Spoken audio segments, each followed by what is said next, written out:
Welcome back, everyone. This month I've got some very interesting guests lined up, starting today with my guest all the way from the US, Dr. Nondumiso Makhunga-Stevenson. Welcome, Doc. Thank you. Thank you for having me. What brings you to South Africa? Well, it's home. Okay. It's home. My family's here.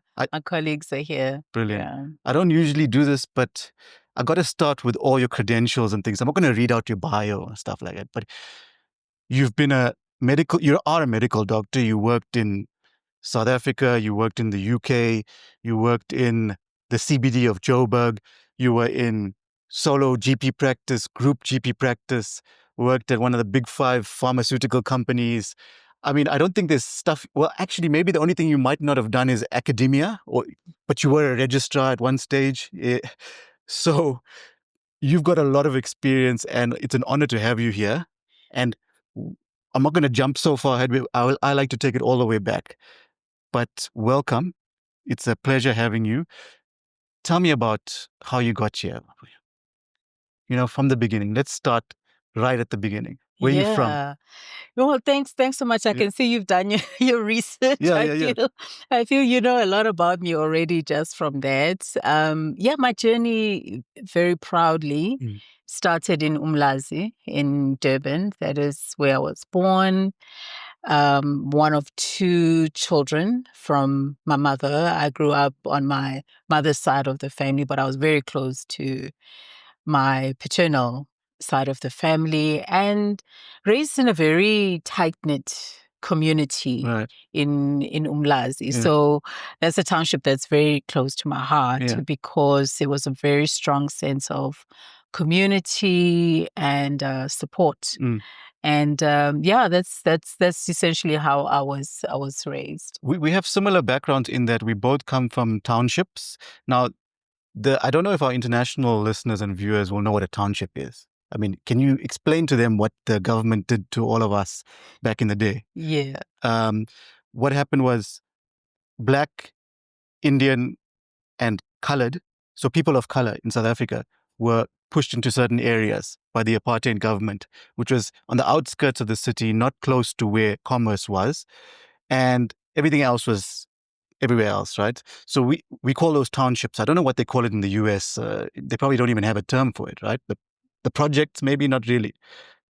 I'm not aware if there is something, to that extent, as it was. And yes, I'm showing my age by saying it was during apartheid. I was born really at the height of apartheid in the 70s. And exactly as you've mentioned, I grew up in a township for Black South Africans or Black Africans, separate from Indian and colored. Having said that, my exposure to Indian, colored, and white people and different communities was not typical. Okay. Because of my education. So my parents both being professionals and middle class, because we had middle class, even in the townships. If you went to places like Reservoir Hills, for example, that's where very wealthy Indians would live in Durban. But because they had the means and the resources, and at that time there were opportunities to be able to get an education in private schools. At that time, we used to call them multiracial schools. Mostly run by the churches. Okay. So I started essentially the bulk of my education there. So in those environments, although we were the minority, that's where we really got to interact with children our own age who were of different races. That's interesting because you see, so I'm not a born free. In South Africa, we call born frees people that were born after 1994 because that was when officially apartheid came to an end, right? I was on the cusp of apartheid and born freeism. But you're saying you grew up during apartheid, or childhood was in apartheid. Now, I didn't experience the thing of, proper segregation, right? So I was one of the first few batches of kids of color that were going into the private schools in Durban, right? I'll never forget, because I used to be in an Indian school in grade 1. And then my parents moved me to this private school, which is predominantly white in Durban. So we moved out of the township. My parents moved to Umhlanga or Umhlanga. We call it Umhlanga. Mm-hmm. You know how we pronounce it as Durbanites that are not Zulu speaking natively. And I'll never forget, the first time I interacted with white people was when I moved from the Indian school to the white school. And it was a bit of an adjustment for me because in my township, mostly Indian black. Now, how was it for you in Mlazi? Was it like that similarly? Did you interact with white people? How did it work? Yeah, I think exactly the same. Exactly. I also started my very first year in a township school. And then from my second year of education, which would be grade 2 now, that's when we moved to predominantly white private school. But we lived in Umlazi because Group Areas Act was still in force at that time. So you have to travel to school, or you're in boarding school, I think, yeah? Well, initially up to which would be grade 9 now. Yeah. Grade 8, standard 6 at that time. Yes. I was in day school. Right. And then from grade 9 or standard 7, I then moved to a boarding school, which was again another private school with with origins in the church. But yeah, it was interesting looking back now. I think at that time one doesn't really think about the meaning of certain experiences because it's what's happening to you. Yeah. But looking back, living in the township and going and traveling to other areas, to the suburbs, was quite eye-opening. So you saw these kind of two parallels, two worlds, essentially. It's amazing. Yeah, and having to be able to straddle both, understand what is happening in my community. As I said, we're all very close. Yeah. As it moved into the 80s, there was a lot of unrest, political unrest. Sometimes we were not even able to go to school because of that. But at the same time, also seeing what it looked like in the suburbs. Yeah. So looking back now, I could see the paradoxes of the country, which exists, I think, even till today. Not many people get to straddle those two sort of situations, right? So you move to the burbs, you go to school there, then afterwards you come back to the township, and then it's a different lifestyle, right? I mean, I'll never forget, because when we moved from Tonga, I used to play on the streets, literally. We had a dead end where all the kids would come around and play cricket. And I used to pretend to be Fani de Villiers, who was a fast bowler those days. Moved away, none of that happens there. It's all at school, and then you go home and you carry on like that. But the fact that you went to private school at that time, maybe I'm ignorant, it tells me that you come from, you're sort of well off, even though you're in the township, right? Now, I know your dad was a doctor, mom's a nurse, grandmom's a traditional healer, come from this lineage. Yes. It almost sort of answers the question already, which is the name of this podcast, why did I become a doctor, right? But is that really why you became a doctor, just because it happened like that? I've always asked myself, at what point did I make a decision to become a doctor? And I do not have any recollection of sitting through and thinking about it. So my assumption is that it is because I grew up in a predominantly medical family. I have aunts. Out of all my aunts, I have 4 aunts. And one is late now, but out of them, only one is not a nurse. And she started off doing nursing, and then she changed her mind and went the academic route. Right. So yeah, very much part of that. My maternal grandmother, her mother was a herbalist, so she really understood medications. So I grew up really in that environment. So I do believe that probably was the influence to a large extent, and not necessarily me thinking about it. Right. But there is a belief also in my culture, certainly, that we call it a bag, your medicine bag, if you will. You pass it from one generation to the other. So it's not like the parents or grandparents said, you must do medicine, My father did not want me to do medicine, even though he's a doctor. Yes. That doesn't surprise me at all. Yeah, he but tell me to do medicine. And why? When I was in high school, I strongly expressed that desire. Fortunately, my parents were not prescriptive in terms of academics and what we wanted to do, as long as they obviously believed in education, but they didn't really mind whatever we chose to do. Lovely. So when I expressed that to my dad, that look, I think I believe this is what I'd like to do, and I want to do medicine. When was this in your life? This was in high school. Okay. Yeah, this was in high school before I applied, and things were sort of moving that way. And he said to me, well, for a woman, I think it will be a bit challenging for you. Okay. And there is a context to this. It's not because he doesn't believe women can't be doctors. Yes. But in his generation, firstly, there were very few women who were getting into the profession. It's not like now where there's actually more women, I believe, than men in the medical profession. But for a woman, it was a little bit difficult to be accepted into medical programs. But also the environment, society at that time still had women, the image of a woman was not somebody who'd be on call for 72 hours. You still had the responsibilities of, looking after the family. I don't believe that has changed dramatically. In South Africa. Anywhere in the world. Really? Okay, so even in the States, there's a similar type of... Yeah, I think society has moved a lot further, for sure. But I don't, I do feel that there are some people who believe that. So I think his concern was and he did say, it might get to a point where I'll have to choose the profession or choose being married and having children. Because it was challenging for women at that time to go into medicine because of the number of years it took to study and the actual nature of the work. So what did he say you should rather do?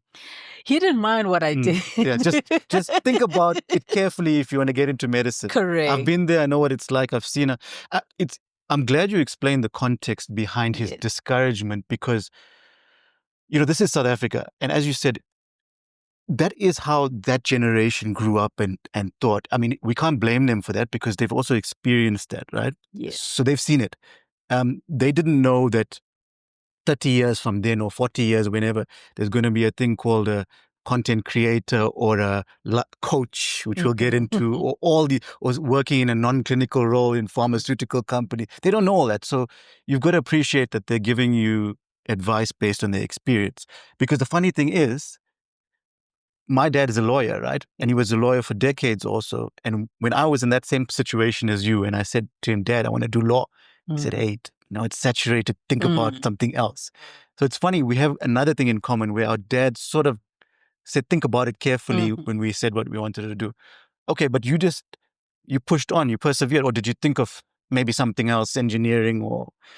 I don't know. I did. When I got to high school, in the school that I attended, you get counseling, career counseling, and they'll do different aptitude tests. Yeah. Your high school was in Maritzburg, right? My high school was in Pietermaritzburg, St. Anne's, where I spent about 4 years. Absolutely loved it. Yeah, that's quite far from Mlazi, isn't it? It is about an hour. It's about an hour. Proper drive. Yeah, it's a proper drive, but a very different town as well. Yeah. It's Pietermaritzburg. It's a little bit smaller, but I love the Sleepy Hollow. No offense. Yeah. Yeah, at that time it was a little bit, laid back, and I think it also gave me an appreciation of small towns. Okay. They tend to be also very rich, also very community driven and close knit. But yeah, when I got to high school, which I absolutely enjoyed, and we got career counseling, and the top 3 that came out for me after that were medicine, law, and teaching, education. Okay. Yeah. And based on the aptitude tests based and all on that the stuff. aptitude tests, yes. At a time, I did consider engineering. Right. And again, remember that this was during apartheid. Yeah. And I remember thinking about commerce. And so our school, in the Western, they took us to, every year there used to be a Pietermaritzburg, there used to be a show. Yes. The agricultural show. I don't know if you aware. I only know of the Rand Easter show or something, but that might not be in Maritzburg. No. This is specifically one in Pietermaritzburg that's been around for many, many years. Yeah. And they had different banks and different exhibitors there. Okay. And for the first time I heard, at that time they used to have what they call the Volksbank. Okay, yeah. Like People's Bank, it's translated to People's Bank. Yeah. Yes. And so I asked, and I was happy that I got the truth, the true response, because I asked about the bank, and I was told, well, that's fine, but we won't be able to hire you because you're black. Sure. Yes. That was the response that I got at that time. Hectic, eh? Yeah, it was hectic. Yeah. It was hectic. So some of them, of course, there were some that were quite open. But I'll never forget that particular incident. That's interesting because you got to admire the honesty, but at the same time, it's bizarre to think that, oh, you're black, we can't hire you. That was how it was. So if I'm understanding correctly, in your mind, you're also thinking, okay, career choices are rather limited for me, but isn't medicine also a limited at that time? Were black people getting in, or was it easy to just get in those days? Yes. So it was limited to this extent. Right. I went to what in the US would be called an HBCU, historically black college and university. Okay. At that time, the University of Natal Medical School was only for coloreds, Indians, and Africans. Those were the only 3. By the time I've completed, I think they started getting white students. But when I attended it, and certainly when my dad attended it, it was only Indians, Africans, and coloreds that could be admitted. And there were, of course, other colleagues that attended other universities or white university, predominantly white university, or historically white universities at that time. And but there were fewer, so they were the minority that would have attended. Your UCTs, University of Cape Town, Stellenbosch, Free State, Pretoria, that's what you're talking about. Yeah. Correct. Okay. Yes, and then at that time, now I'm really showing my age. It actually used to be called Rand Afrikaanse University, which is now UJ. Sure. So they also had a medical school, but it was limited. Yeah. So my best bet was that, but then there was also at that time we called it Medunsa, which was the other option. Yes. So I was fortunately accepted into University of Natal at that time. So you applied for medicine. We skipped it because you had these 3.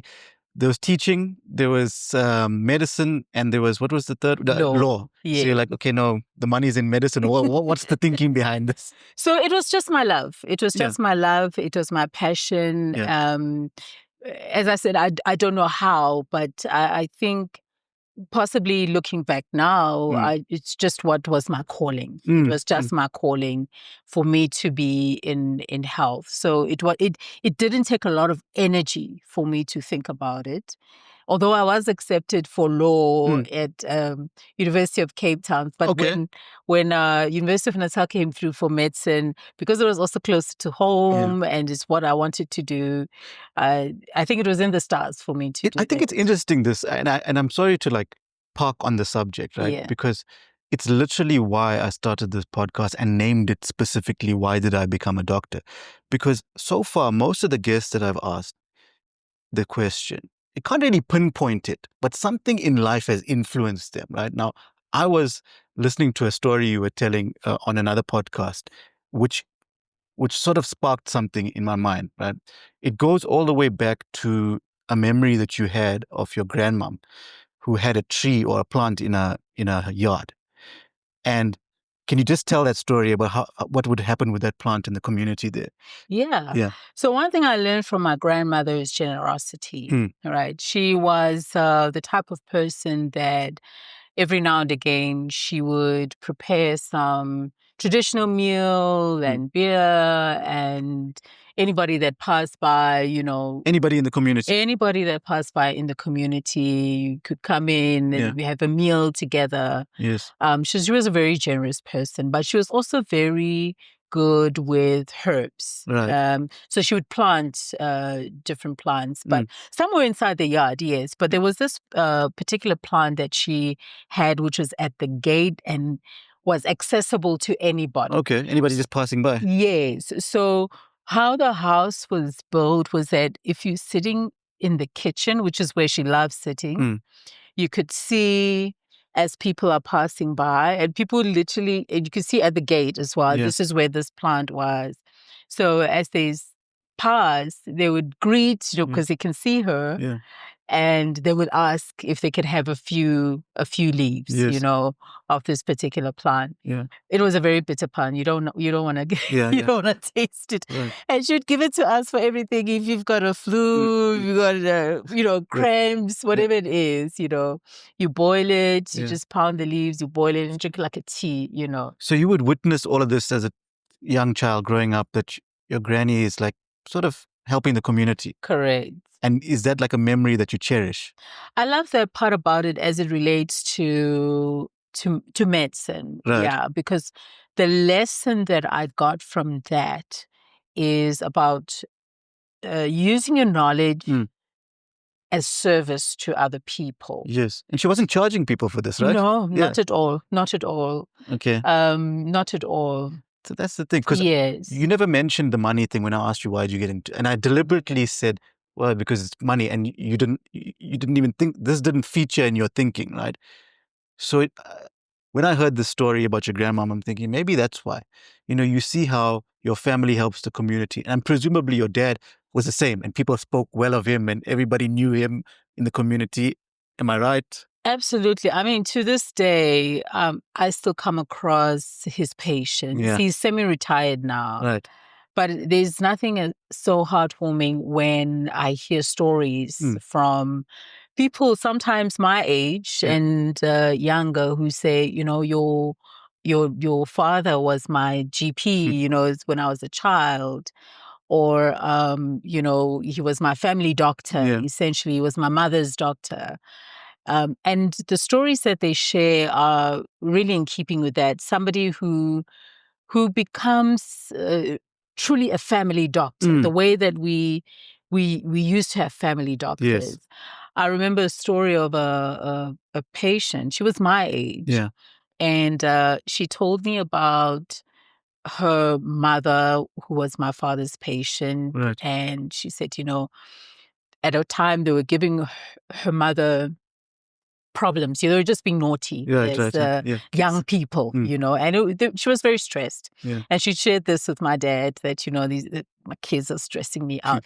She said, your dad came to our house and told us to stop stressing her. Wow. It's amazing how things were done those days, like proper community. That was how family doctors were. They would know the family, they would know the dynamics of the family that were affecting the patient's health. Because, when a patient comes to you, they don't come to you as an individual. They're part of a community, a family, society. Yes. And all of those things have an impact on their health. So he really got involved with his patients. And so it's really heartwarming, as I said, to come across people that were his patients, directly and indirectly. Yeah. Your dad helped me. Your dad came to my house and said, behave, because you're stressing your mama. It's amazing, eh? Yeah. There's also this point that not a point, but something I noticed.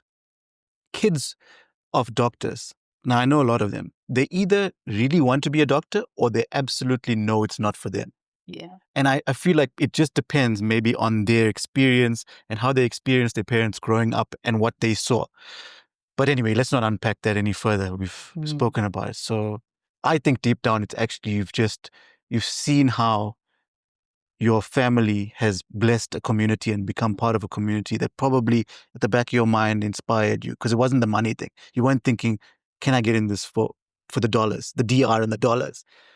Okay, so you get into med school. And, Go for it. Yeah, and I think I would want to add that, especially at that time, there was a lot of respect for certain professions. Yeah. And I think nursing, medicine, police, teachers, you know, those were, especially in our apartheid communities, there were not many of them.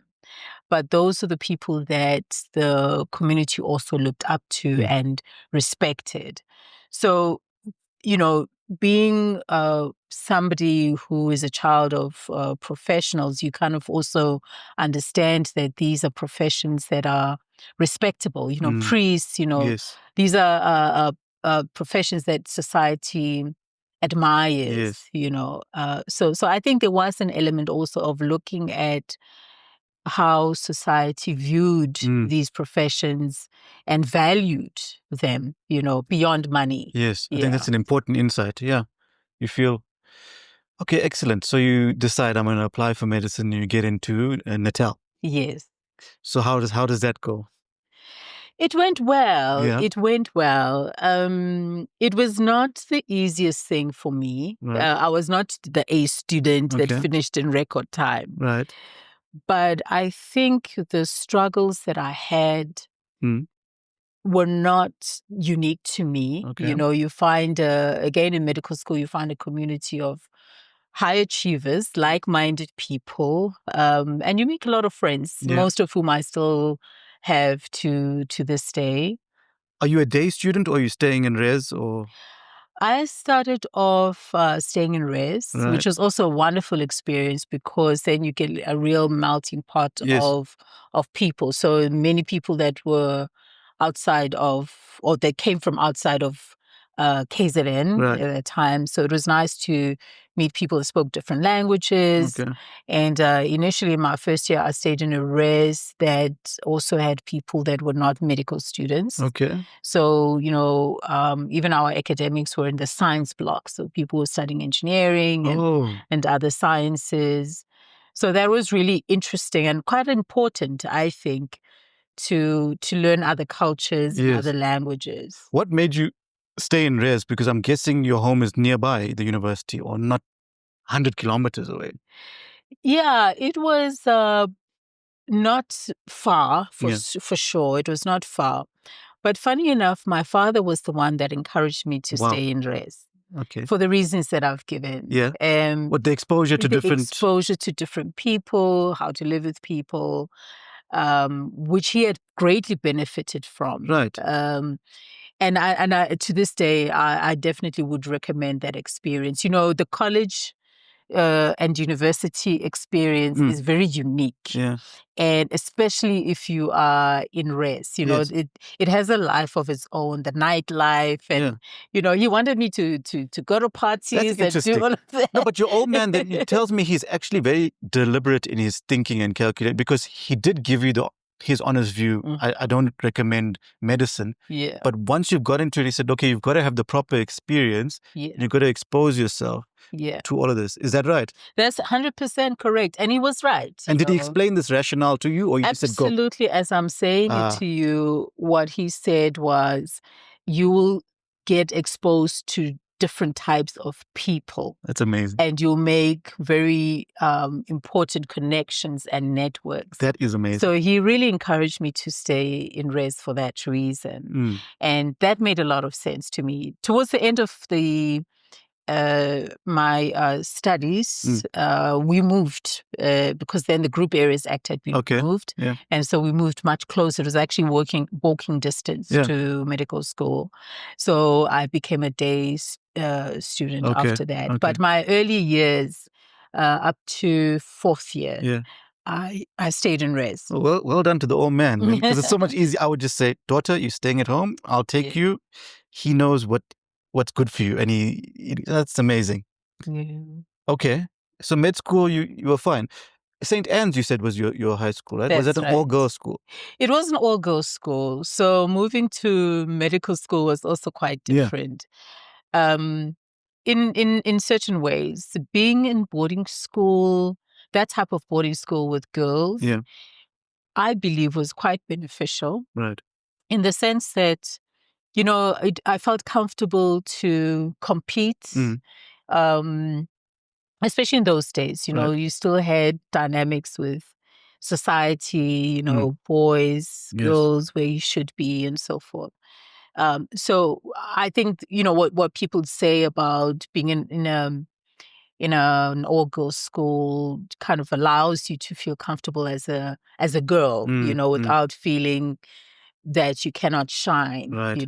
I get you. So I did well. I loved boarding school because, again, it offered me the opportunity to explore my other passions, which I love, which is around the arts. I love the arts. I was in the drama club. Okay.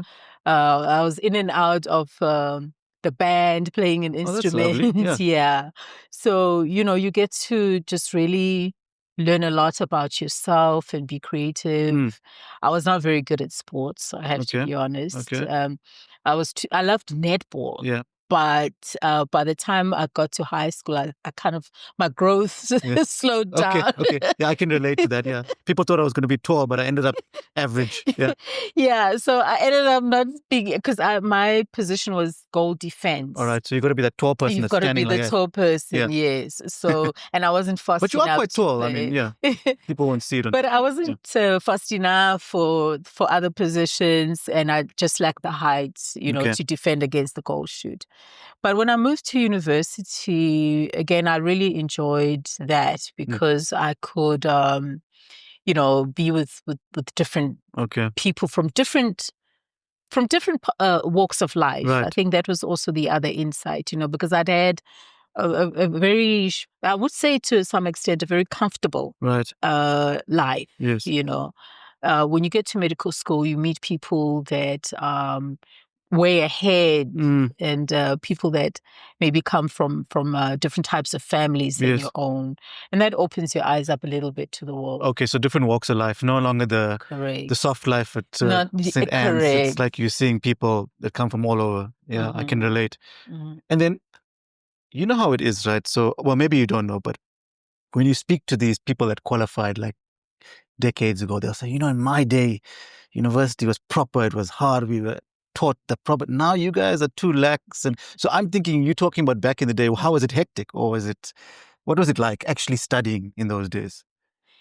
It was challenging. Yeah, it was challenging in the sense that in the time, the period where I started medical school through to community service was a great transition. Okay. So I was in medical school when we had our first elections. Oh, okay. And that period and the few years after that, so that was sort of at a societal level, some of the major changes that were happening. Yeah, that is major. Yeah. But also, there was a lot of restructuring of the health system at that time. So, for example, this was the first time that the hospitals were being consolidated. So I was not the first group, but one of the early groups by the time I did my internship, that was working in a previously white hospital, where we had, nursing staff that were predominantly white, although it was also transitioning. So, and white patients for the first time now getting that are black not used doctors, so it was very, very challenging. And then to add on top of that is when you started seeing AIDS. AIDS, yes. Really taking its toll. So you had multiple layers of challenges. I can imagine challenges and structural changes, very profound structural changes. To healthcare, but also just society as a whole. And how are the patients? The ones that are used to seeing their white doctors. How do they treat you? Like, I'll tell you a story I'll never forget, because I did ComServe at Standerton Hospital, right? And then I stayed on. Now, Standerton, it's a small town in a rural area in Mpumalanga, mostly black residents, and then Afrikaans. Yeah. So there was one old Afrikaans lady that sat on the chair, in the dental chair, waiting. And I walk in, and the first thing she says to me goes, "Oh, doctor, I'm so glad I got an Indian doctor and not a black doctor." Okay. And I was fuming inside, but I had to keep it straight on the outside and try and be as professional as I can. And all I said to her was, "Oh, sorry, I'm black." And I turned around and I walked away. And I said, "Somebody else will see you." I'll never forget that time, because then one of my white colleagues went and saw this patient. And now this is now years after apartheid is ended. So I can only imagine what it's like in that transition stage. Got any stories or any feelings? Oh, the many stories. Yeah. Many stories. And that's the experience as a black doctor, It was, to be fair, it was not all white patients or Indian patients or even black patients for that matter, right? Yeah. Who had that behavior. Yeah. It was the few. It was the few that would have preferences, if you will, and were not used to having black doctors. Yeah. But what I saw with patients, and this is something I think that is universal with patients.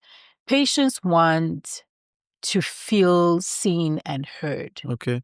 And for the most part, they may be a little bit icy at first because of their own prejudice.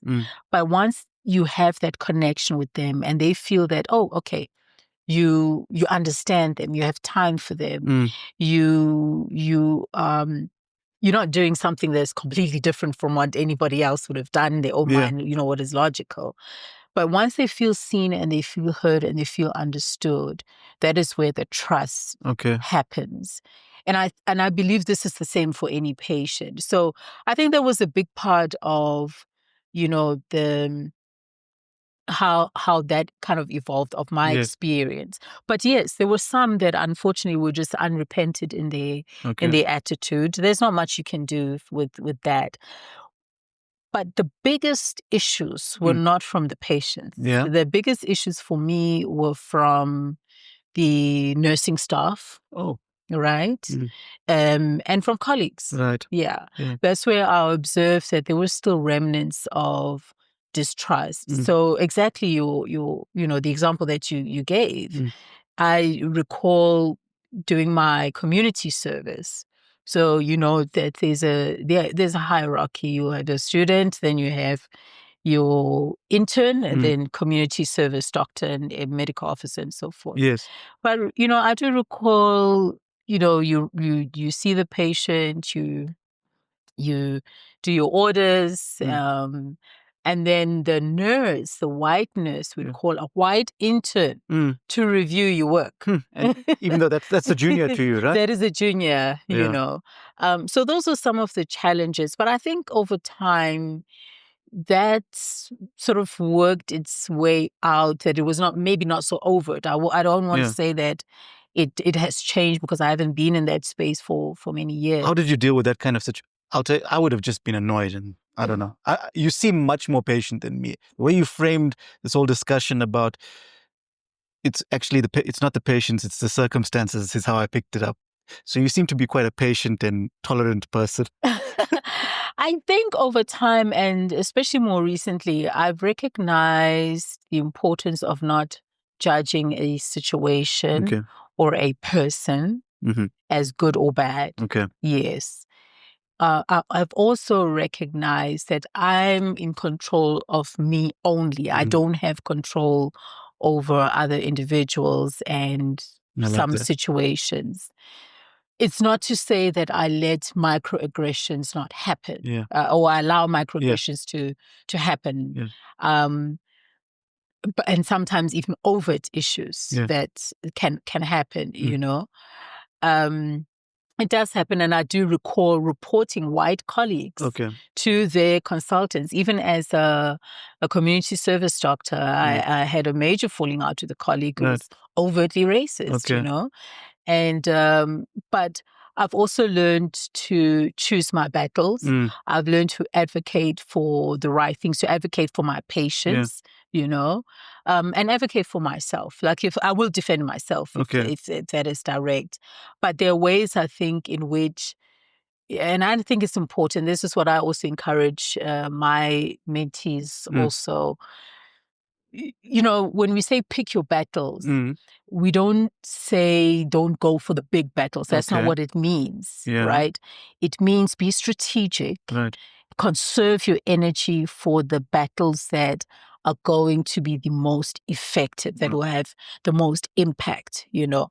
Otherwise, literally, and this is how racism works, literally racism is intended to sap your energy. Weigh you down, You will fight every single day, you know.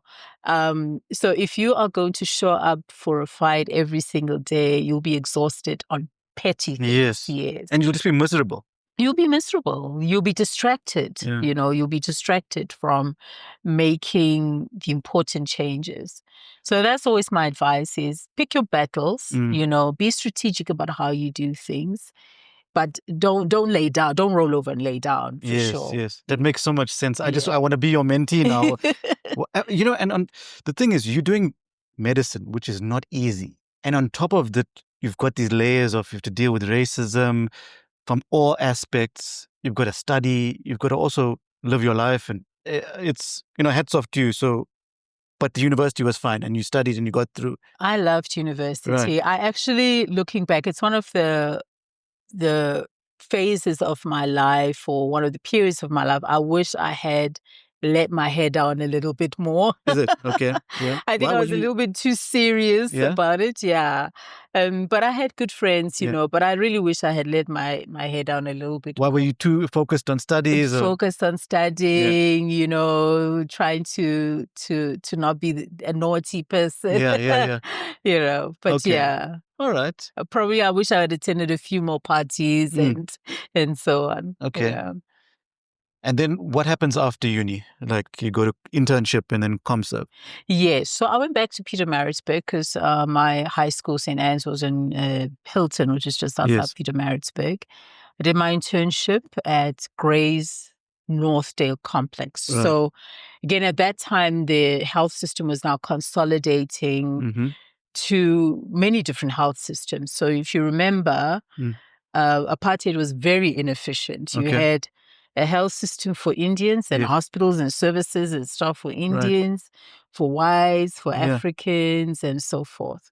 So it was during that shift, and what had happened was that the hospital complex was Gray's, which was previously white, and Northdale, which was previously Indian. So I spent 2 years in that complex for my internship. At that time, we had a 1-year internship and a 1 year of community service. And it was really a very good time also. I learned a lot.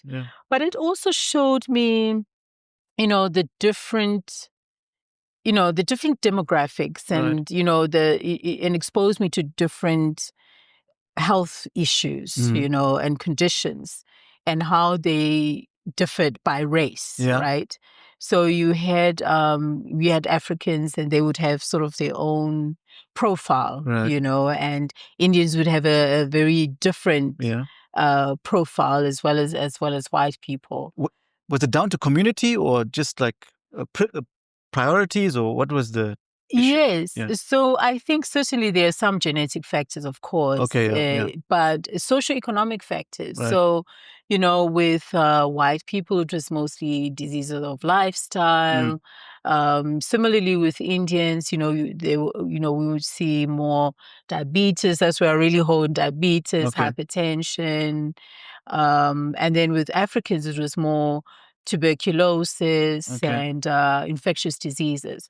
So it was a lot of the socioeconomic factors, really. And you could sort of predict very easily what was likely to be the conditions based on the race, you know. And I don't think that has changed a lot today, although it is, you know, you're getting more of the disease of lifestyle in different race groups. But it kind of helped me also understand the impact of apartheid and poverty on race and that on race at that time and health outcomes too, because you know you can imagine if you know Pietermaritzburg, if you are poor and Black and you may be in a rural area, that is when you would see the difference in the health outcomes. I'll give you an example which I'll never forget.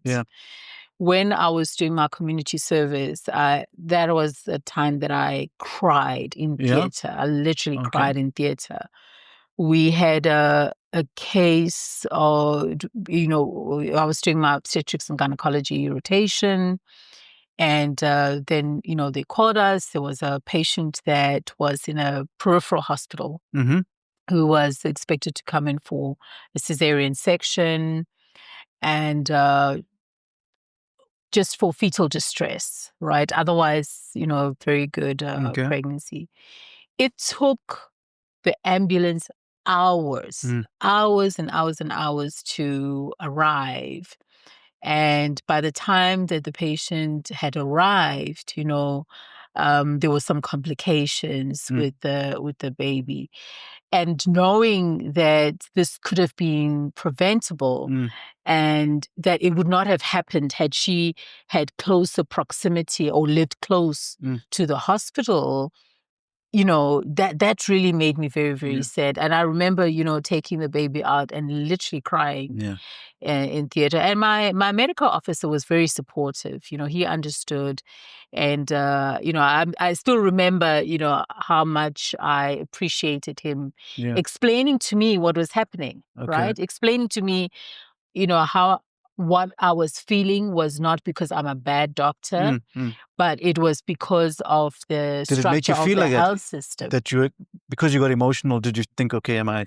Absolutely, absolutely. You know, we are trained to be very stoic in medicine, you know, and I think to some extent it is necessary. You know, you have to, in an emergency, you have to keep a cool head. Yes, you cannot be faced by blood and guts and, you know, all those things. So for me, I think that really got to me. That was the depth of it, because it was not so much that I was faced by the outcome per se. There'd been others, but just knowing the story behind this really got to me. The circumstances of what you think, it's so unfair. Okay, so you do your internship, ComServe, and what's next? What are you thinking of? Are you thinking I'm going to specialize, or because I mean I know what comes next, but I have to unpack this. And clearly you have, what's the word? Restless feet, because you're from one place to the next. So what happens next? I'm glad you said that. And this is actually, you know, as I've gotten older, something that I've recognized as what I'll call a saboteur. The restlessness, you know, always got to be doing something, challenging myself, doing something different. But I decided to do locums in the UK. Which was another sort of transition for us at that time. You know, as I said to you, just so many changes, but not all changes were negative. So what happened is that with the end of apartheid, then it also opened up a lot of doors for us and a lot of new opportunities. So even as Black people, we were getting opportunities that we were not privy to. And not just us as Black people, but also as doctors. So this was one of the opportunities. We know we had a lot of a very aggressive recruitment of South African doctors and dentists too. Yes, and professionals. Why did they want that? Explain for me also, because I don't actually. Why do they want South African doctors and dentists? Well, it will sound a little bit conceited. That's fine. But my view and my belief is that, and I still believe that even to this day, we are very, very well trained. And I'll give you a reason why I say that. For example, when I was in the UK, and that includes nurses as well, When I was in the UK, I found that some of the, say, procedures that I had done as an intern or even as a student, like just inserting a catheter, for example, in a male patient, they were done by more senior people. So the level at which certain procedures were being done. Yeah. So the exposure, hands-on exposure, especially to procedures, the responsibility, for me, it started much earlier. Another example would be when I went to the UK, because I also met a lot of South African nurses there. They would get into trouble a lot. Right. Because they were doing, procedures like inserting a drip and, giving antibiotics. Yeah. Standard for them. Which is standard, which is what, nurses, student nurses were doing here. So I think there was a big demand for South African doctors. Many of us went to the UK, also to Australia and to New Zealand. Yeah. For me, I really went to the UK out of curiosity. Right. And many of my colleagues had gone to travel. Yeah. Yes. Yeah. So that's when, for me, I think the travel bug really hit. Okay. Yeah. Because I'd never been out of the country until that point. Yeah. So I really wanted to travel, and I did that. I really enjoyed that part of it. So what do you do as a doctor there in the UK? GP, NHS, all that, does it exist then? No? Yeah. So there was the NHS, and I worked as a resident medical officer. So meaning that I stayed in the hospital or a week or up to 2 weeks at a time. Yeah. And just was basically on call, 24 hours. It was not the most challenging work. Yeah. But it was interesting because I was also able to, although I was primarily in the private sector, I also did, some locums in the NHS. Okay. And that's where I really got interested in public health as well. Yeah. Because the NHS at that time just really talked to what the conversation we're having now in South Africa about universal health care, when we have the conversation about NHI. So seeing it there, not that it was perfect. Absolutely, it was not perfect. I saw some of the challenges, long waiting lists and certain things. But I saw many aspects of it that I felt worked, including lowering the cost of healthcare and making healthcare more accessible. Not perfect for sure, but it really got my curiosity about public health and universal healthcare. So then the restless feet had to move on. The restless feet came back to South Africa. Yeah. You traveled enough and you'd seen UK and everywhere else. Oh, I loved traveling around the UK. I also traveled to Switzerland, to Germany. Right. I really enjoyed that part of it. Lovely.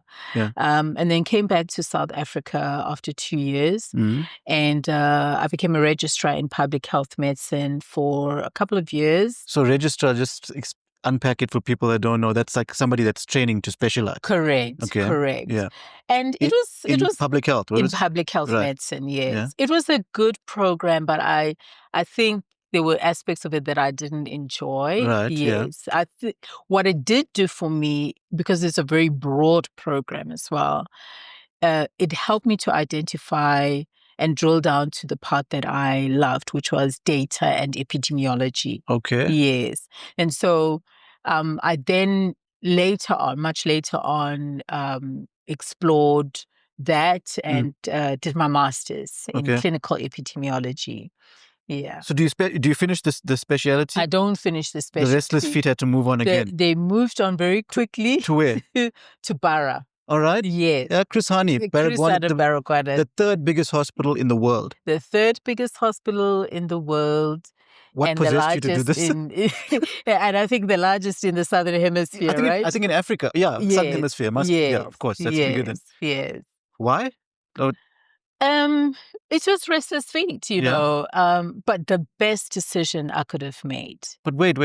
Before you because isn't Barra come with people are afraid of Barra. They know if you go work there, you're going to be working hard. and to the bone, and so you wanted this? Or... I didn't know much. And Okay. again, I just knew that I needed to move on. Right. And for the reasons that you have said, it's why I say it's one of the best decisions that I ever made. Because it's a very, very complex hospital. Right. Very complex hospital in the sense that although it is a tertiary hospital, for the most part, in my view, I understood it's probably a hospital that is loved, if I can put it that way. Yeah. The history of the hospital with the community of Soweto is so tightly knit, you know. And I really sense the connection, if that makes sense. That, you know, the history of Soweto is not complete without Chris Hani Baragwanath Hospital. Well, at that time it was, it was already Chris Hani Baragwanath Hospital. Because, you know, throughout the 70s, it was really the only hospital that Sowetans could go to. Wow. And certainly in the 80s and 90s, there was a lot of violence. And so it was a very busy hospital and the main hospital that was serving them. So again, when I went there, you know, the health system was transitioning to where the primary health care was starting to flourish or be more entrenched. Okay. And I found a society and a community that was resisting going to the clinic. You know, they wanted to go to their hospital. Yeah. So I love that about the hospital, that, you know, the community was really around it. And that was my sense in any case. And they loved the hospital. Yeah. Sure. So when I went there, I was given, because I was still very wet behind the ears, this was still very new. They asked me to look after the pediatrics department, because that's like the smallest one. Oh, okay. Because I'm thinking pediatrics sounds super, something that's not for people that's wet behind the ears. I don't know. Yes. Yeah. So, but just because of the size, it's because of the size, right. You know, as I said, it's a huge hospital. So surgery, internal medicine, all of those were very complex. So they said, okay, since you're still young in this field, and we're gonna mentor you. Right. And I was very grateful. I have been, you know, privy to and had the privilege of having mentors. Yeah. So all the doctors that were senior clinical executives, this was a senior level position, just really, you know, supported me. That's lovely. Yes. And so I learned a lot from that time, especially around leadership. And in with hindsight, it was possibly the best place for me to get my baptism of fire, if you will, you know, because I really got to understand the complexities of organizations. Because for the first time, I'm not really in a clinical position. So that was the one challenge that I had to adjust to, transitioning from a clinical to a non-clinical role. So what were you doing there? So it was like what you would call a superintendent role. Right. So it was management, administrative issues, you know, supporting the clinical activity, working with the heads of departments, you know, the human resources. That's a lot of responsibility. It was a lot of responsibility. Somebody that's fresh, very fresh out of the UK. And yes, it was a lot of responsibility. And that's why I said I had to sink or swim. I had to sink or swim. And but fortunately, I think it would have been a disaster had it not been for the other colleagues that supported me. So any little issue that I was not familiar with, you know, I could take back to them, and they would guide me on how to manage it. It's great to hear, because it's not a common thing that I hear nowadays. But maybe it's just I'm hanging around the wrong people. But it's I have found it difficult to understand how that happened, and possibly because of my own journey. Yes. There was a very short gap in my career to date where I have not had mentors. For the most part, I've had mentors. And that short period where I didn't have a mentor, I was confused. I was just like, what's happened now? Like, what's this? You know, why don't I have a mentor? Because I'd always assumed that the people around you, and especially your seniors and your managers, mentor you. Okay. You know, it's good to hear, because I was about to say that maybe there's something about you that lends yourself to being mentored. And maybe, you always hear people complaining, nobody wants to help me. Maybe it's actually those people. But so you're saying there was a gap in your career where you'd experienced the other side of lack thereof. Correct. Okay. Correct. And in looking back now, to your point, you're 100% correct. I think it was also a period where I didn't seek mentorship. I think I was in that position, trusting in myself and assuming that where I would have gaps or where I had shortcomings, the mentors would automatically come. So my key takeaway from that period, is to judge the lesson from, or just that period, and take away a lesson, which is you also have to seek mentorship. Yes. Yeah, it won't automatically come. It's a two-way process. So it's what I also encourage people to do. Look for a mentor. It can really help you to be more comfortable and to achieve more. Yes. You don't have to go the long route of making mistakes on your own when there are people who could be willing to mentor you. And when you mentor somebody, you also learn, from that person's experience and what they're going through. So, Bara, you survive. I survive. Yeah. I survive. And then I took a short break, to do locums, various and sundry. I did solo GP practice for a short period of time. In Joburg? In Pretoria. So I'm back in Pretoria now. So I didn't go back to Durban. So when I came back from the UK, I settled in Pretoria, which I really also love. To this day, I think there's a persona, a Pretoria persona. It's got its own feel, Pretoria. Yeah. It's got its own sort of vibe as well. And so I did solo GP practice. I also got exposure to the insurance industry. So I was part of the traveling group that would do medicals for private insurance companies. And I also consulted. Right. Yeah. So that was also very, very, very interesting. And then around 2008 is now, I would say, the next phase of my career, which is probably the longest, was when I worked in non-profit organizations or NGOs. Yeah, what do you do there? So I started off as a project manager in one organization. So again, this was another big change in the health system where for the first time, we were now rolling out antiretrovirals. So we were putting behind us that period of just, the trauma. When I was an intern and community service officer, of doing a call where you would start your day admitting patients, and a big part of your day, the following day, is signing death certificates because of AIDS deaths. Sure. Yeah.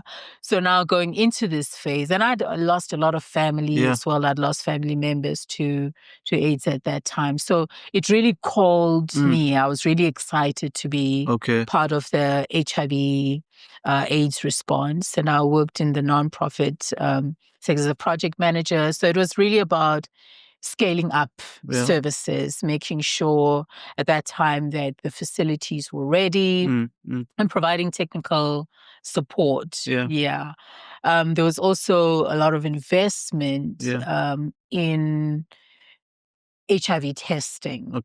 So I started doing a lot of HIV prevention work, because it's not only about, of course, testing, but how to prevent HIV. So I did that for many, many years, and moving with different organizations. Working in the HIV space. Wow. Till about 2016. Right. Yeah. So the feet were not restless for quite a long time, for a change at least. And then what happens? So the feet were not restless because that period is very dynamic. Yeah. We were setting up, as I said, facilities. When I started, it was just about getting facilities ready. Okay. By the time I left, I had also become drawn to a group of the population called key populations. Key populations. So people who were at high risk, they were previously called most at risk populations or risk of HIV, who didn't have the same kind of dynamics in terms of the epidemiology of HIV and the risk of HIV acquisition. So I became quite interested in working with people who inject drugs, sex workers, men who have sex with men, and transgender people. There is a different way of, structuring your HIV care and treatment programs for that group of people. Okay. So that's how I started getting into that, and that was a very interesting and engaging place for me. So that's how I sort of remained in the HIV space. So I evolved, but within the same space. So 2016. I then went back, or rather 2017 at this point, I went back into self-employment. I went into group GP practice, which I also loved because I hadn't been close to the patient for a long time. Yes. That was very interesting to me as well, to kind of hone, and see where the healthcare system was in regards to the patients. A lot of things had changed by that time. But I also continued to consult and provide clinical services, and still also within key populations. So that's where 2 to 3 times a week I'd go into the CBD. And which CBD in Pretoria? Or? In Johannesburg. Joburg. This is the Joburg CBD, in Joburg, in Yeoville, and provide services, clinical services for people who inject drugs. Yeah. And that was also a different side of it. So again, I've always talked about these paradoxes, of working in a suburban, upmarket GP practice, where most people have medical aids, they are professionals.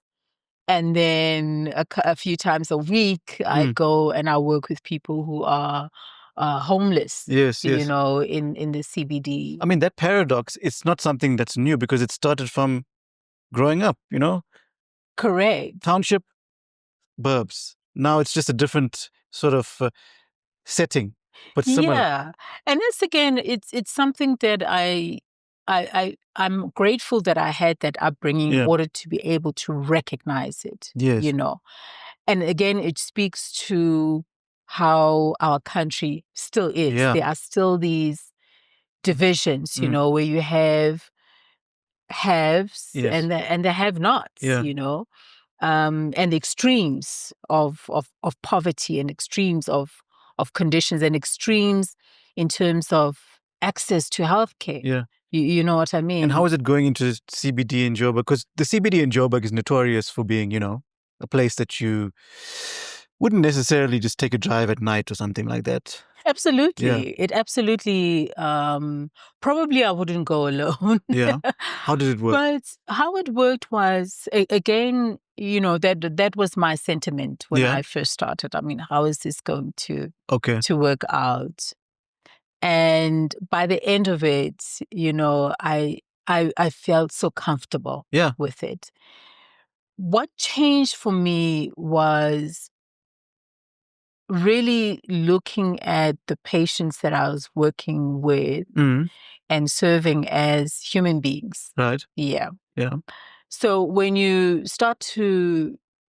recognize that, and they recognize that you are not judging them for the circumstances that they're in, there is a sense of safety that comes with that. Okay. So the patients that we had in the clinic, again, they were I would say, the community, when I talk to you about how the Sowetans viewed Bara. Right. We had a small clinic, in Yeovil. It was co-located in Yeovil, and it was specifically for these patients who injected drugs, mostly were homeless. Yeah.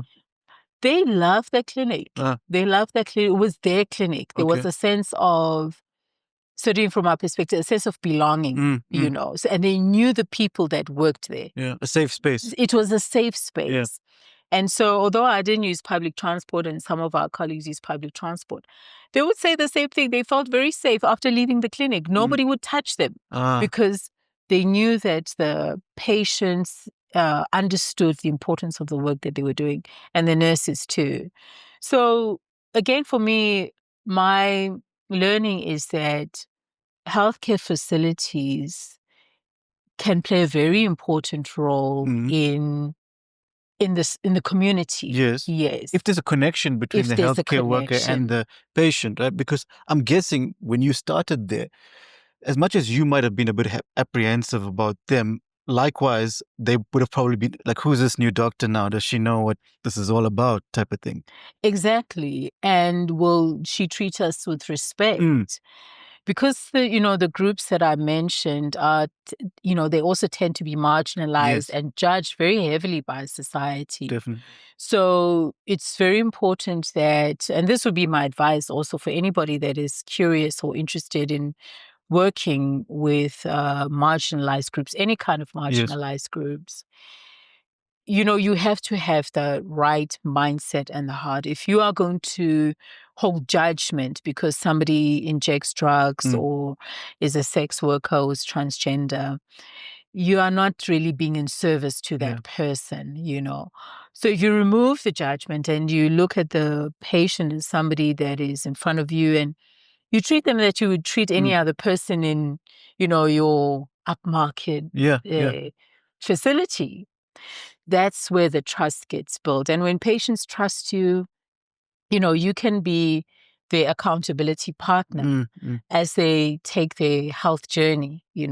They'd be free to ask you questions about their medication or to get advice and be comfortable with you. That's important, especially for programs like HIV or for chronic programs where you really need, you have a long-term plan with clients. You need to be supportive. So the trust and the connection is actually therapeutic. And do they teach you guys that in school? Like, I feel like when I did dentistry, right, it wasn't emphasized that you might be the most technically sound and know the textbook back to front. But if your patient doesn't have the connection with you, it's going to affect the therapeutic relationship. I think it's so key. Yeah.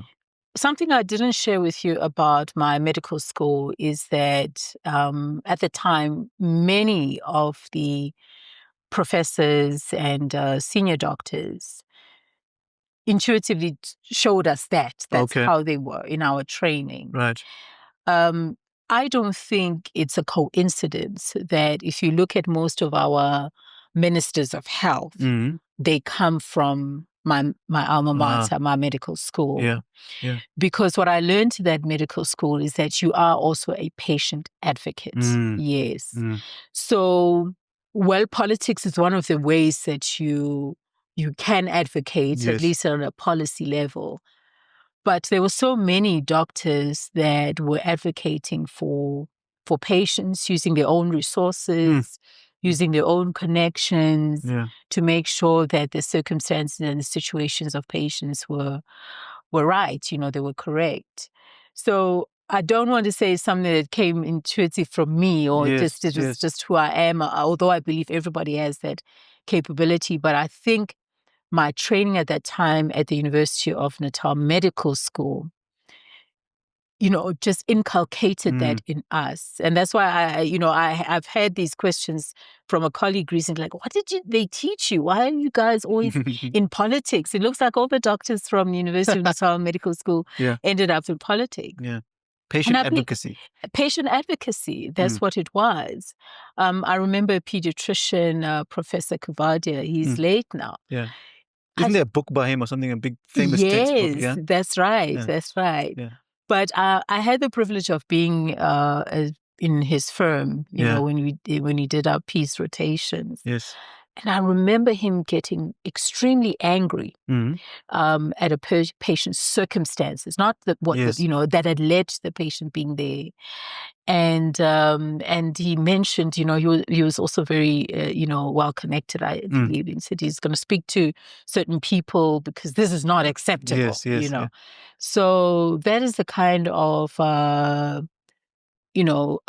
consultant and professor that I had, and there were many of them, who would get visibly angry about the circumstances of the patient, not the patient, but the circumstances of the patient. So it's something that I think I understood and carried into that situation, working with other people.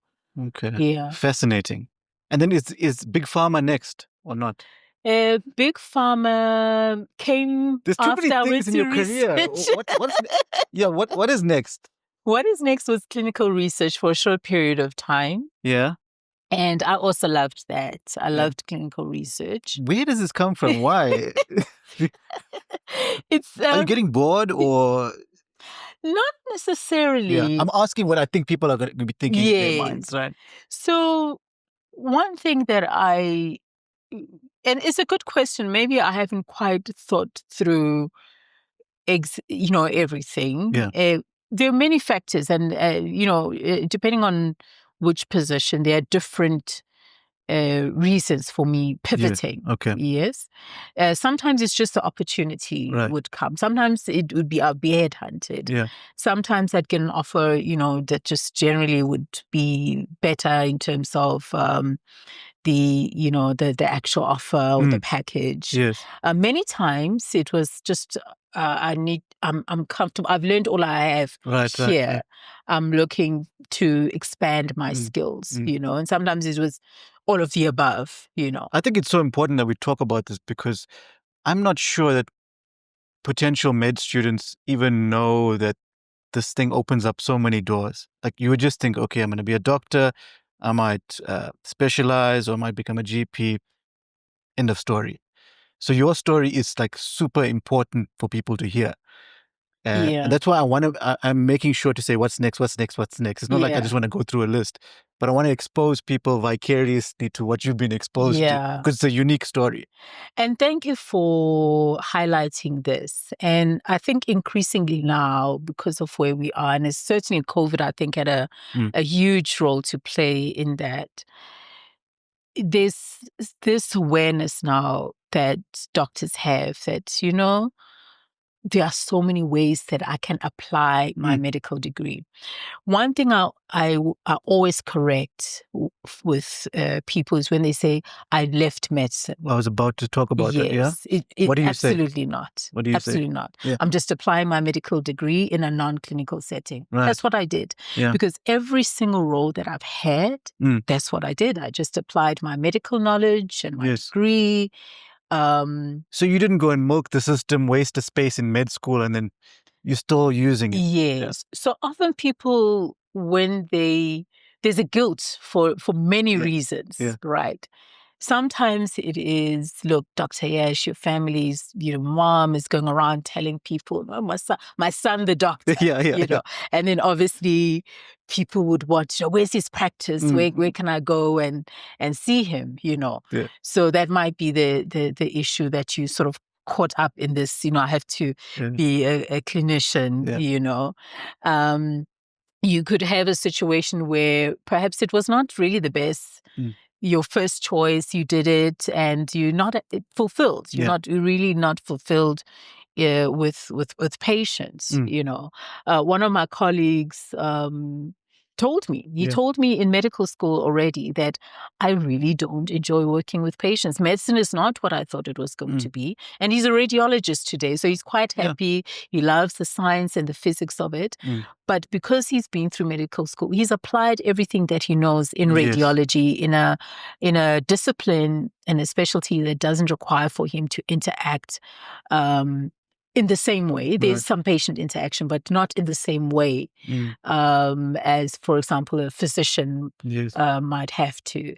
So there are many reasons why I think people need to redefine the doctor identity for themselves. What does it mean for me to be a doctor when I don't have a patient in front of me? As I shared with you, I worked with many different communities. Yeah. And when I was working with key populations, I remember a relative of mine, saying to me, so you went and you spent a whole day with sex workers and are you still a doctor, Yeah. So just the lack of understanding and appreciation that we were discussing healthcare issues, and that healthcare is not about only doctors. Healthcare is about the communities that you serve. So it is so broad, And it's the same mindset when I went into pharma, is I really understood that I was applying my medical knowledge to commercialize, healthcare products, whether you choose to be in devices or drugs, medication. So it's just about, you don't stop being a doctor. And then there was a time I went back to clinical medicine too. And I was quite fine and satisfied with that as well. And you wouldn't have been able to do any of the stuff that you're talking about now without that foundation, right? Correct. So what people don't appreciate is that medicine can actually open up so many more doors for you. And it doesn't mean that if you choose a non-clinical role, firstly, that you're no longer a doctor. And it doesn't mean that you cannot ever go back to that. You're still a doctor. You're still a doctor. And there are many people who do both. There are many people who love the patient experience. I've worked with many colleagues who, in pharma, for example, who are doing locums on the weekend, just to still keep their clinical skills, up to date, So it doesn't change you as a person. You still have your MPCHB. So I don't want to skip too much. So you must take me back if I am. But I wanted to know, you said it opens doors. What's the latest door? And where are you and what are you doing? So the latest door for me is coaching. Right. Yeah. You remind me, my sister-in-law said to me, Nondumiso, you are the queen of reinventing yourself. Right. And I appreciated that. I thought about it. I thought it was just a compliment. But I felt like it's a compliment because it has served me well. I feel my experience is so broad that I can serve my clients even better. Right. If I have a client in pharma, which I do now, I have clients that are in pharma, that are in clinical, that are in research, that are in private practice. Right. I kind of have this full understanding that are in leadership roles, What is coaching? Oh, great question. Dumb it down for a person like me who... Floor is open. It's worth talking about coaching and separating it from mentorship, maybe, and therapy. Okay. Yes. Because often the two get used interchangeably, mentoring and coaching. That's what I'm thinking in my head. Yes. So mentorship is what you and I are very familiar with, right? In the sense that when you have to do your procedures, you don't know exactly which instrument is this. So somebody came and taught you is this and this and that, then you take this much anesthetic, and they're literally holding your hand. Right. Yes. So with mentorship, the mentor has a lot more involvement. And is more instructive, right? And teaches more. Right. Compared to coaching. In coaching, what we do is we assume that you have every resource that you have internally to be able to think through situations. And so the coach is I will not tell you what to do. Yes, I would not tell you what to do. So it lends itself very well, for example, and this is the majority of people that I coach, certainly, to people who are feeling stuck. So the typical person that would come to me would be somebody that has many options ahead of them, but they're not quite sure which direction to move. So they have the internal resources. And what we do as coaches is to hold space for people to think through their options and to move forward on the options. And a lot of that involves enhancing self-awareness, and also identifying self-limiting beliefs. Okay. Yes. So we walk through those types of issues. So some of the typical self-limiting beliefs would be, around areas such as imposter syndrome, people procrastinating, people not moving forward because of fear of failure or even fear of success, Yes. So those are some of the issues that we able to coach people through. Yeah. But it is very much forward-looking, and it is where the coachee or the client is the one that is doing most of the work and the thinking and the strategizing. Yeah, and we serve as a thinking partner and an accountability partner. So you help people figure stuff out without them even realizing that you're helping them almost. It's like you're guiding them, but they got to figure it out. Right. So, we have aha moments. Yeah, we have aha moments, and that's where the beauty of coaching is when you realize, oh, actually, I have this strength, or this would be the best way for me to. Yes. And we do this by essentially asking you questions, as I said, just to hold the space and guiding you through very structured, in a structured way, to get to a point where you will have your aha moments that will help you to move forward. So I don't come to you and say, Doc, and you say to me, Yash, this is your problem, X, Y, Z. It's more, you figure it out. Yash is going to figure it out. Correct. I trust and I will show you that actually you know how to figure it out. Yeah. You know what you want. That's amazing. You know what you want. You know how to achieve it. But now with your experience, I would think it lends itself to coaching or doctors that are in this situation. Is that what you do? That is exactly what I do. Yes. So now I'm based in the US. Yeah. I didn't know that. I wasn't pretending to say that knowing that you do this, but is that what you do? Correct. That's exactly what I do. Okay. That's exactly what I do. I coach doctors. My company is called Ubuntu Doctor Coaching. Okay. Yes. There are doctors in there. I saw the Ubuntu. Yes, Ubuntu Doctor Coaching. And that's because maybe I focus on I focus on doctors. Yeah. Because I think, Wait, where are you? In the US? In the US, yes. I'm based in the US. Before we talk about the coaching thing, how did you get there? How does this happen? Or is So it my too husband, personal? Yeah? Yes. Yeah. No, it's not personal. My husband is American. Right. Yes. So now the kids are grown. So I've been putting it off for Well, how did you end up in America? Like, did you meet on travels or? Yes, life takes you meet people. Lovely. Okay. It wasn't because of Donald Trump's recent order. You didn't go across as a refugee or something. No. We wouldn't have qualified. Anyway. No. Yeah. It was we were married. Been married for some time now. Also medical field or? No, my husband is in academia. Right, He's in academia. But we met in obviously, it was in research and at the time, yes. So that was basically where we connected. How long have you been in the States for? This is my second year now. All right. Yeah, this is my second year. So, and you coaching doctors are you getting the Americans over or all sorts or South Africans or? Yes. So I coach doctors globally. Right. And that's, I think, the lovely thing about where we are now in terms of virtual. Yes, after 2019. Yes, correct, And that's one of the, as I said to you, I try not to judge a situation. Yes. COVID was devastating, absolutely. But I think one of the positives that came out of it is the growth of virtual consulting. So my clients come from the US and mainly US and South Africa. Right. I work with another firm mainly for the US clients. Okay. But I've had clients, from Switzerland, from Rwanda. Yeah.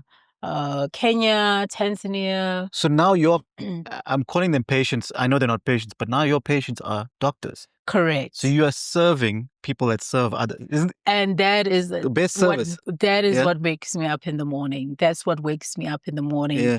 Knowing that there is a doctor that is at their full potential. If I can help that doctor to be at their full potential, knowing what they do on a day-to-day basis, whether they are in clinical care and seeing patients, knowing that they are showing up not feeling burnt out and stressed because we've worked together on managing their work-life balance, or knowing that they are a good leader if they're in leadership roles, their team is happy, that's amazing. That's what wakes me up in the morning. That's another thing we have in common, because I also serve. My day job is to help doctors and dentists and clinicians when they're in trouble, medico-legally. Yes. It's such a great feeling to be able to help people that help people. Correct. And you've got the credentials, because they know you're not just somebody that's going to be asking them random questions. You've been there, you've worked in it, you've been in the trenches, you've been in non-clinical, interesting stuff. So it's a relatively new venture, I'm assuming, or have you been doing this for a while? Well, I think I have been doing it informally. Okay, yes, right. Yes. I think we do do a lot of mentorship and coaching as a medical community for each other. Okay. But when I started thinking about formalizing it, I had a role where the clients were doctors. Okay. And so many of them, because they understood I had different experiences, you build up, relationships with them, and they get comfortable with you, and they start asking you, hey, I've got this challenge, especially senior doctors, leaders. Right. I've got this challenge, and, I'm stressed about this. And, they would ask you for advice. And I realized actually my experiences were very valuable. I could give them advice. That there were so many common challenges. Yes. And it didn't matter, where they were. Yes. But especially, for example, around leadership, for many doctors, the transition from clinical to non-clinical is very stressful. And I could see myself in their patterns too. I could see the struggles and the challenges that I had. I could see the mistakes that I had made that they were also repeating. Yes. And so that really helped me say, well, perhaps there's value for me there's value that I can add rather, to their career. To make it a little bit easier to navigate some of these issues. And it's working. So that they don't have to go through what I went through, Okay. There's value, of course, in challenges. You build your resilience, you build your skills, but there's also huge inefficiencies that can come from that.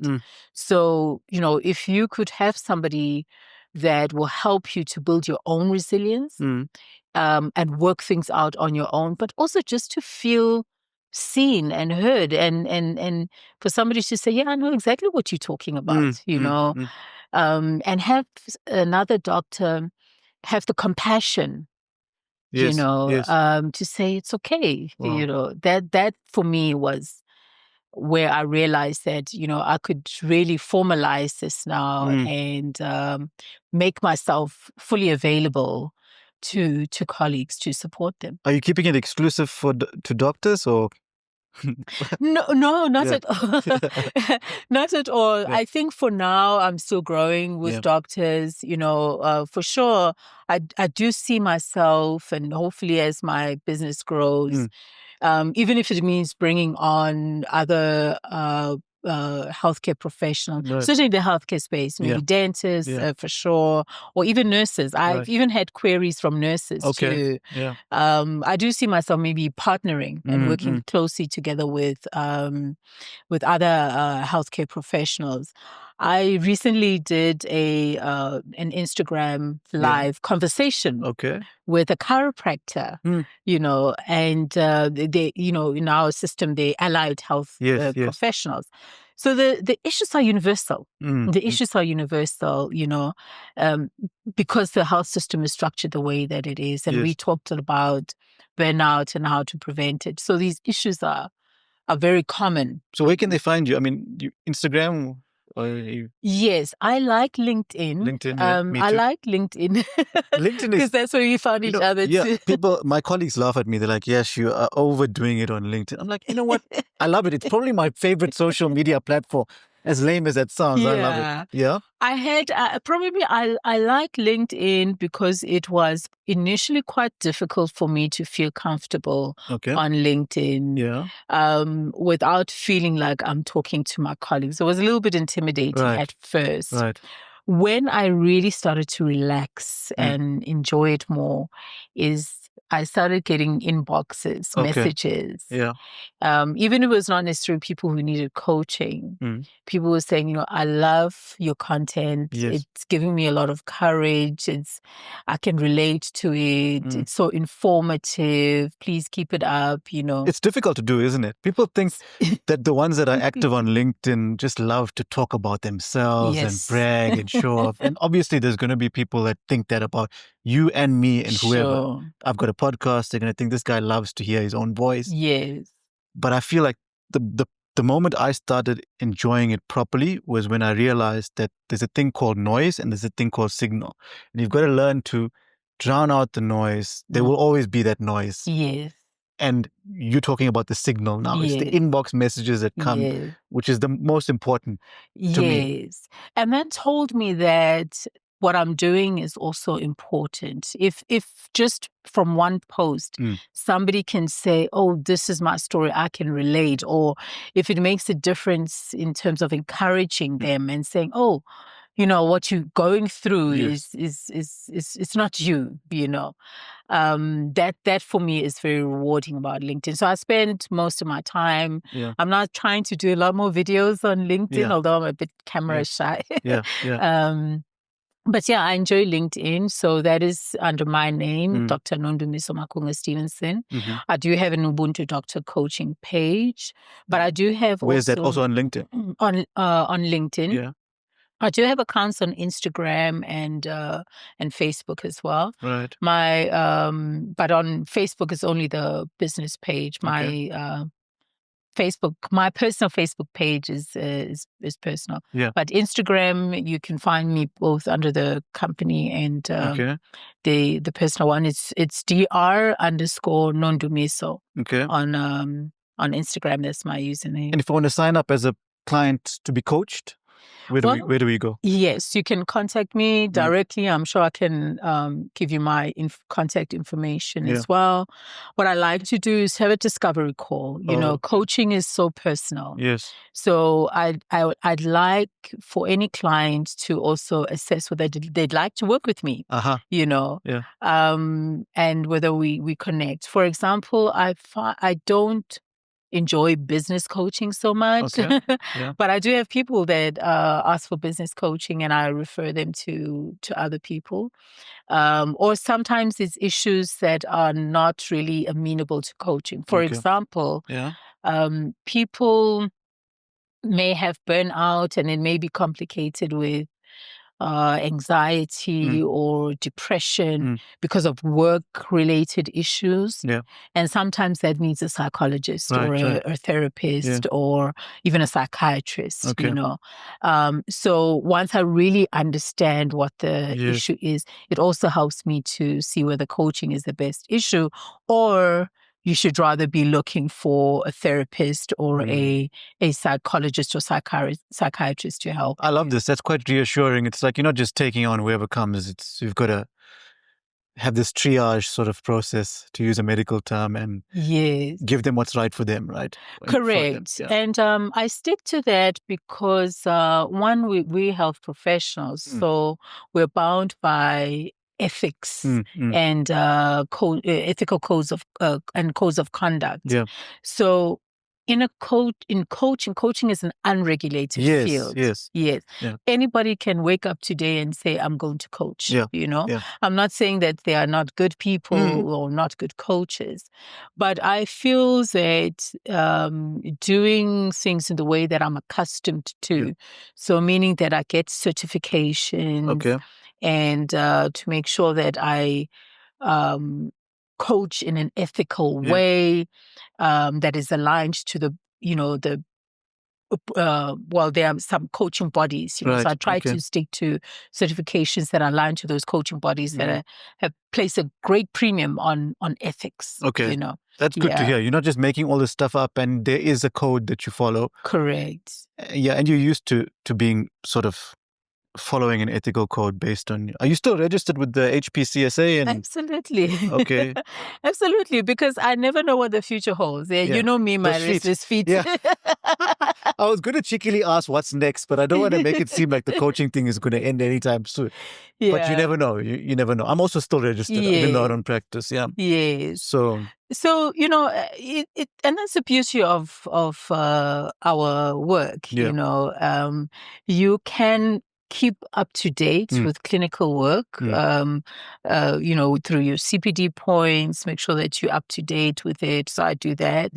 And I also, I'm still a doctor. I still have a medical degree. Yeah, of course. So I still sort of maintain an interest in, what's the latest, especially with myself having been trained as having done my master's in clinical epidemiology. Right. I love still reading up about, articles. I'm a reviewer for some journals, Wow. So that helps me, You're a podcaster also? I'm a podcaster for sure. What's the name of the podcast? So my podcast is Doctors of the Baobab, and I speak to amazing doctors from Africa and the diaspora. Yes. Those are the most fascinating doctors, all of them with a different story, but something to teach us. Whether it is about how to be confident and how to lead, or even how to retire productively. So coming from different parts of life and different parts of the world. It's amazing. And that's on Apple Podcasts or Spotify, or where is it? Yes, so all the major platforms, Apple and... Somebody must be thinking, but where does this doctor get the time to do all this? I mean, you make the time, right? Or... You're busy all the time.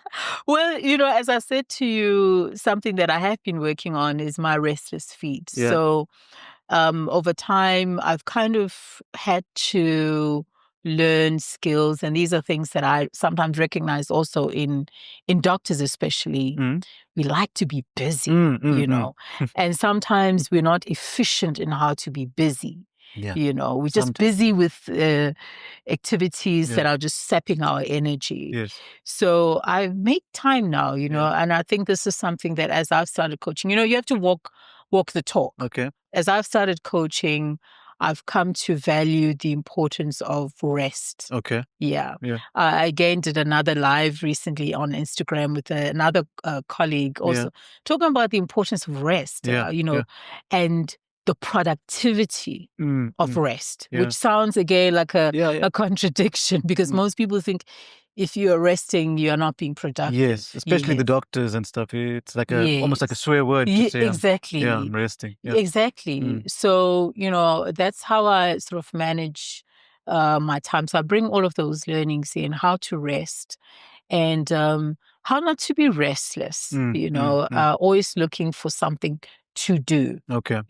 How to be selective in what you do that will feed you mind, body, and soul. And I've found that by applying those principles, I'm actually doing so much more. Okay. So I'm so much more productive, instead of scattering my energy all over the day. Feeling tired but not being productive. Correct. And then one other thing that I think is also important, I've learned to delegate. I've learned to bring other people on board to help. The more you speak, the more I think I need to be coached by you, because I was telling you before we were setting up, like how I'm reluctant to delegate even, the editing of this podcast and all that stuff. But I guess it's important, eh? Yeah. And again, our training is focused on you see the patient from beginning to end. In control. You're in control. Yeah. Yes. So, and there's I want to say a persona, the typical medical person tends to be a high achiever. So there's this you want to see yourself in the success. You're used to doing it from school days all the way up. Exactly. You're the one that's sitting and writing the exams to get into medical dental school and owning the success exclusively. So that's where, again, why I named my company Ubuntu. Yes. Because if you know the philosophy of Ubuntu, it is I am because we are. It's collaborative in nature. Yes. It is collaborative in nature. It means that when I lead a team, I don't lead alone. I lead with people. So these are the principles that we have to also adopt. Yes.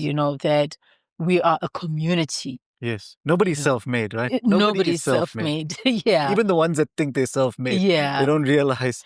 Yeah. Because at a point, for example, having a podcast producer, and I've shared with you, I work with some amazingly talented young people who do things the way that I would never have imagined. And so I often give them carte blanche. I say, I want to do this video. How can you advise me? Yes. They always return something I would never have done. So when you cede a little bit of control, you empower somebody else as well. Diversity of thought, even. Of thought, correct. The innovation that comes from working collaboratively with people. That's how you get ahead. Amazing. I always ask this question. I don't know if you're going to put your coach's hat on or not. Okay. But if somebody comes to you and says, Doc, I'm thinking of doing medicine, studying medicine, how would you approach that question? For me, I would definitely want to explore the reasons why. Medicine is very dynamic. I've been in the game now for a long time, and we talked before that we started recording about how things have changed in the health system. It's not necessarily, in its traditional sense, the lucrative profession it once was. The way the perception of medicine in terms of how, and I shared with you, people used to really, if you were a doctor, you were really respected. So there's a lot that has changed, and so you need to be willing to adopt, rather to adapt with all those changes. So if you come into medicine for the wrong reasons, I think you will be frustrated and you will leave and you will become burnt out. But if you come with an open mind and understanding that understanding how it aligns with your purpose as a human being. Because we know, and there are studies out there that show that doctors who look at medicine as a calling, they tend to be more resilient, because they have this purpose, so they're more willing to fight for their patients. They're more willing to navigate challenges creatively, so it's important to ask yourself why, and that starts with self-awareness.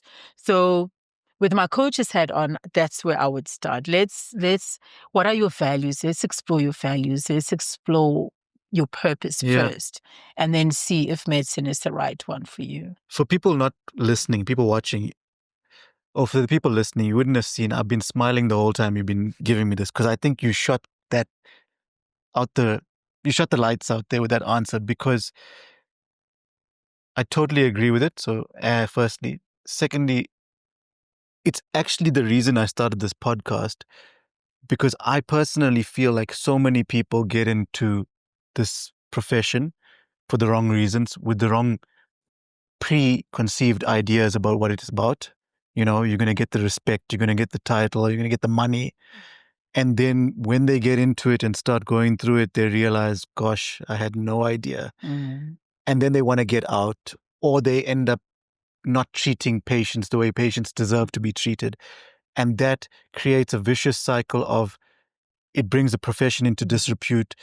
Patients don't trust you. They think doctors are just there to drive fancy cars and make money and it doesn't help the public. Mm-hmm. And I feel like if people just had the coaching at the right time, and they say, okay, actually, it's not for me. Mm-hmm. Maybe I must go into finance or whatever. Mm-hmm.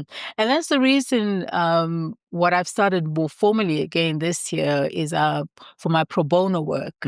I do pro bono coaching for medical students. Okay. Yeah. I have from 3 are from South Africa, and then one from Zambia and one from Uganda. Yeah. To help them to say, look, have this self-awareness now, because the damage that comes not only to you but to the profession when you are out of purpose, can be very harmful. So I help them, we have a conversation about how to get the most out of it, because this, for me, people ask me, would you do this again? That's not even a question for me. I would do this 1,000,000 times over. If I had to come back, and be asked, what if you had a different choice? I would do it again. Yeah. So I would love for people to get that, because it can be extremely, extremely rewarding professionally and financially too. Yeah. And financially too. But you have to be aware of what you want. You have to have alignment between yourself, your values, and the profession. Amazing. The funny thing is, so that aptitude test you did in high school, and it said lawyer, doctor, or teacher. I think you've got 2 out of 3. Correct. You've got 2 out of 3, and as a lawyer, I can say this: nobody wants to be a lawyer. Right? I'm kidding. Lawyers change the world. But yeah, so that's amazing. And I think let's wrap it up on that note. It was fascinating talking to you. I know you're going to be inspiring to so many people, and hopefully people sign up and come to you and look for coaching. And maybe we'll speak in a year or 2 and we'll see that the feet have moved on somewhere else. I don't want to say anything, but I wish you all the best, and thank you so much for joining me. Thank you. Thank you. And I appreciate you having me. Yeah. And keep up the good work. Keep up the good work. These are conversations that we need to have, especially for younger doctors. They need to know that, listen, you can be a doctor and add law and do both, and still be, somebody that can make an impact to your colleagues, and that's the value of it, So I think this is such an important platform for that reason. So keep pushing, and thank you so much for, thanks a lot. I really for these appreciate conversations. So much appreciated. Thanks, Doc. Thank you.